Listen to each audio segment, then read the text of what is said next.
हमारे वृंदावन में एक भगवत प्राप्त महापुरुष थे, मोटे गणेशी वाले महाराज जी।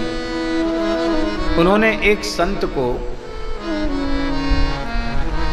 1,00,000 नाम जप बताया, ज्यादा नहीं, 1,00,000। तो उसमें हड़बड़ी नहीं, भले 15-16 घंटा भी लगे कोई बात नहीं, आराम से नाम। जैसे लालची आदमी एक साथ मिठाई नहीं खाता, थोड़ी थोड़ी मिठाई खा के स्वाद ले, तब थोड़ी है मिठाई खत्म हो जाएगी तब क्या करेगा, तो थोड़ा थोड़ा, जल्दी गले के नीचे भी नहीं उतरता है, क्योंकि गले के नीचे उतरने के बाद स्वाद खत्म हो जाएगा, तो थोड़ी देर मुख में ही रखता है। एक महात्मा थे, बड़े प्रेमी थे, नाम भी उनका प्रेमदास जी था। सुदामा कुटी के कुछ समय तक कुठारी भी रहे और पूज्य श्री बड़े महाराज जी, अनंत श्री संपन्न श्री सुदामा दास जी महाराज के वे शिष्य थे। एक गौड़िया महात्मा थे, श्री विपिन बिहारी दास जी, बहुत अच्छे महात्मा। वो बनाने पाने के बड़े प्रेमी थे, बड़े सुंदर सुंदर व्यंजन बनाते, ठाकुर जी को भोग लगाते, कभी कभी हमको ही बुलाते थे। तो केला की खीर बहुत अच्छी बनाते, पक्के केला की खीर, अमरस बहुत अच्छा बनाते। तो महात्मा प्रेमदास जी बड़े प्रेमी थे, तो उन्होंने अमरस लिया, मिथिला से आम मंगाया, बढ़िया। क्या कहना, मिथिला काम तो मिथिला काम है। हम लोग कहाँ थे, रुदायन में, तो श्री मखान बाबा मिथिला का आम लेके और चूड़ा लेके पहुँचे थे। और चित्रकूट आए तो श्री किशोरी शरण जी महाराज सीतामढ़ी मिथिला से चूड़ा और मिथिला का आम लेकर के आए। कितनी संतों की कृपा है।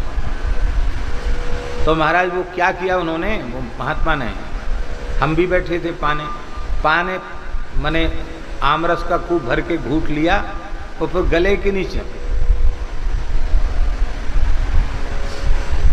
काफी देर हो गई। तो हमने कहा क्या कुछ अटक गया है मुंह में, क्या बात है। आँख खूब प्रसन्न। अरे बोले, बाद में धीरे धीरे घूट के बोले, अरे गुरु भाई, एक कटोरी अमरस है, ये तो 2 घूट में भीतर चला जाएगा, स्वाद फिर क्या रह जाएगा। इसलिए धीरे धीरे मुंह में भर के स्वाद लेते हैं, तब गले के नीचे उतारते। ऐसे ही खूब नाम का रस लेते हुए लालच पूर्वक,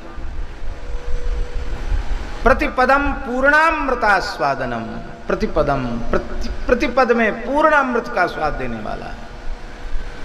आनंदाम्बुधिवर्धनम, आनंद के समुद्र को बढ़ाने वाला है। स्वाद ले लेकर के, अनुभव करते करते, एक लक्ष्य नाम जप करना। नियमावली बता दी, सवेरे 3 बजे आसन छोड़ देना, फिर आवश्यक शुद्धि करके यमुना जी जाना, यमुना स्नान करके फिर जप में लग जाना, दिन भर जप करना, और शाम को बिहारी जी की शयन आरती करना। शयन आरती के उस समय तो भीड़ भी बहुत कम होती थी। शयन आरती के लिए जाते समय नीचे ही दृष्टि रखना, किसी मनुष्य मात्र की ओर नहीं देखना, आकर के विश्राम करना। आओ रामायणी जी पधारो।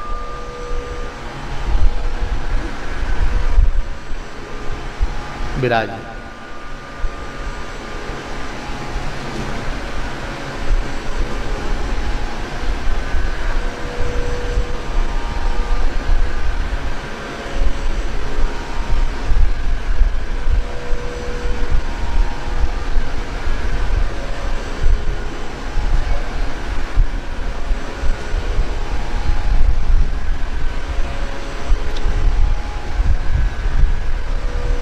क्या कह रहे थे, हमको थोड़ा स्मरण दिलाएं।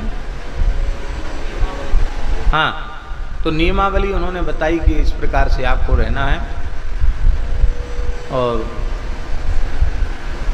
प्रसाद की व्यवस्था ऐसी, कुछ चना चमेना कुछ खा ले। अब उन्होंने महाराज जी नहीं कर दी प्रसाद, ये जगाना है, खाने पीने की चिंता नहीं करनी, बस थोड़ा आहार लेना ही है,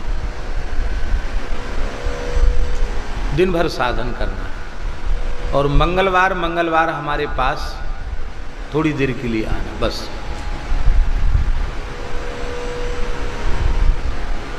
छह महीने का साधन। बस काम बन जाएगा तुम्हारा। वो करने लगे साधन। तो 2 महीने बाद एक बार वो आए, मौन रहते थे, बोलते नहीं थे। मंगलवार को आए तो सत्संग के बाद सब लोग चले गए और महाराज वो एकांत में हुए तो फूट फूट कर रोने लगे। क्या हुआ महात्मा? बोले आपकी आज्ञा का पालन नहीं हो पा रहा है। क्या हो गया?